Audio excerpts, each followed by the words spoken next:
أعوذ بالله من الشيطان الرجيم. بسم الله الرحمن الرحيم، والصلاة والسلام على رسوله الكريم نبينا محمد وعلى آله وصحبه أجمعين. رب اشرح لي صدري ويسر لي أمري واحلل عقدة من لساني يفقه قولي. حاضرین، آج کا ٹاپک جو ہے وہ اس بارے میں ہے کہ اکثر و بیشتر لوگ جو ہیں کسی کو بھی اس کی حیت میں دیکھ کر، اس کے ڈیلی روٹین کو دیکھ کر، اس کے ملنے جلنے کو دیکھ کر اس کے بارے میں کوئی رائے قائم کر لیتے ہیں کہ یہ ایک اچھا انسان ہے یا ایک برا انسان ہے.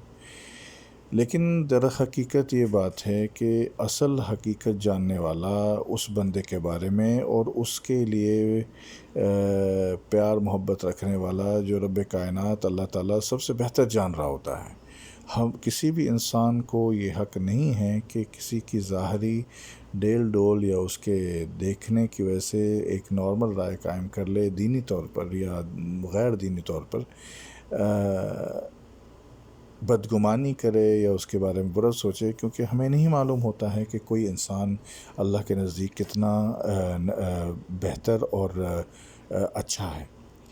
اسی طرح کے دو واقعات آپ سے میں شیئر کرتا ہوں، امید ہے آپ لوگوں کو پسند آئیں گے. پہلا واقعہ تو ایک ایسے گاؤں کے بندے کا ہے جو اپنے کسی آقا کے ساتھ، یا میرا مطلب ہے کہ اپنے مالک کے ساتھ، جو عالم دین اور فاضل بندہ تھا.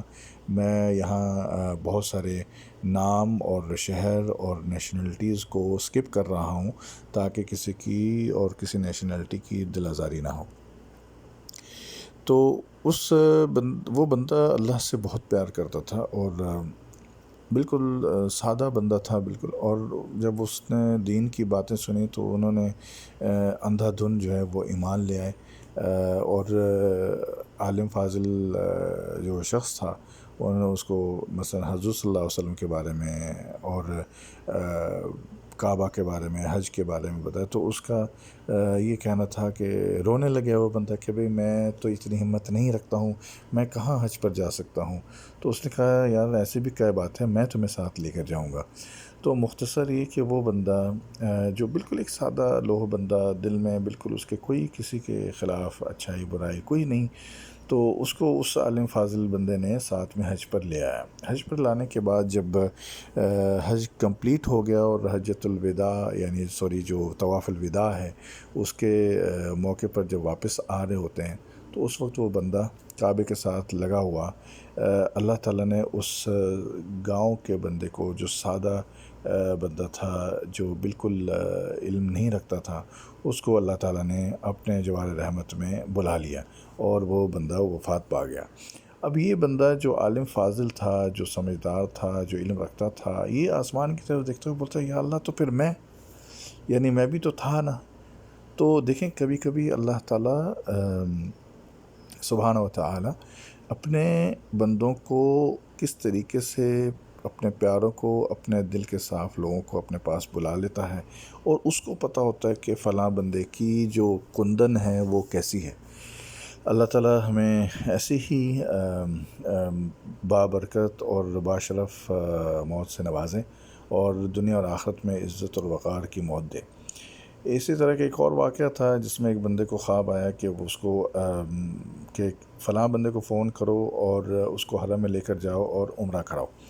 بندہ اس نے اس بندے سے بات کی، بات کر کے جب پتہ چلا تو وہ پہلے تو وہ کس کس آیا اور پھر اس نے کہا ٹھیک ہے چلو میں تمہارے ساتھ چلتا ہوں.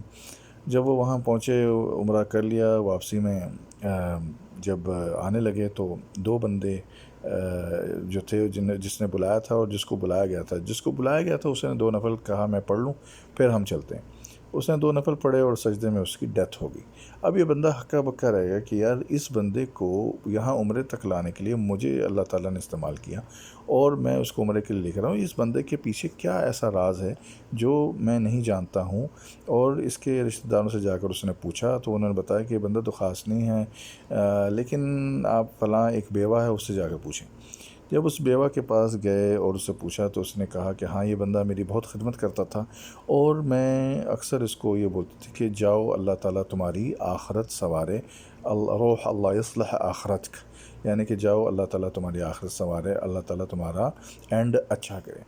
مختصر یہ کہ دیکھیں کسی بھی کام کو حقیر برا نہیں سمجھیں، اور اس کے ساتھ ساتھ جب حضور صلی اللہ علیہ وسلم نے بھی دو انگلیوں کے اشارے کے ساتھ کہہ دیا ہے یتیم، مسکین، بیوہ، ان سب کا جو ساتھ دینے والا ہوتا ہے یا جو نیک بندہ ہوتا ہے اس کے بارے میں اللہ تعالیٰ بہتر جانتا ہے، تو ہمیں اس چیز کی اجازت نہیں ہونی چاہیے کہ ہم کسی کے بارے میں بدگمانی یا برا سوچیں۔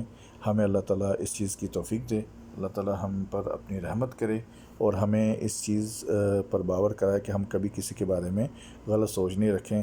آخر میں میزان عمل میں اللہ تعالیٰ کے نزدیک کون کتنا نزدیک ہے، کون کتنا قریب ہے، کون کتنا اچھا ہے، وہ صرف اور صرف اللہ تعالیٰ بہتر جانتا ہے۔ ہمیں اپنے عمل کرنا ہے، ہمیں اپنا کام کرنا ہے، ہمیں خود اچھا ہونا ہے۔ دوسروں کے بارے میں رائے قائم کرنا، بولنا یا جو بھی ہے یہ محدود حد تک ہونا چاہیے، بلکہ ہونا ہی نہیں چاہیے۔ انسان کو انسان کے بارے میں غلط فہمیاں، غلط رائیں، غلط چیزیں نہیں رکھنی چاہیے۔ اللہ تعالیٰ نے ہمیں ان چیزوں سے منع کیا ہے۔ ہمیں بدگمانیاں بھی نہیں کرنی چاہیے کسی کے بارے میں، اور نہ ہی ہم اس چیز کے اہل ہیں۔ خود پہلے اپنے آپ کو دیکھنا چاہیے، ہمیں اپنے آپ کو صحیح کرنا چاہیے۔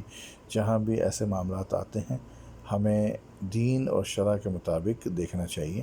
یہ ضروری نہیں کہ کوئی نماز نہیں پڑھ رہا ہے، حالانکہ یہ بات غلط ہے، لیکن پھر بھی ہم اس کے بارے میں غلط رائے کریں، اور یہ بھی ضروری نہیں ہے کہ جو نماز پڑھ رہا ہے وہی صحیح ہے۔ ہمیں آخر میں دیکھنا ہے کہ اخلاق، کردار، اچھائی، برائی، ہر چیز کاؤنٹ ہوتی ہے، اور اللہ کے حضور کیا چیز، کیا ادا پسند آ جائے وہ اللہ بہتر جانتا ہے۔ ہم اس کے قائل ہیں اس چیز کے۔ اللہ تعالی ہم سب کو مغفرت فرمائے۔ وآخر دعوانا ان الحمد للہ رب العالمین۔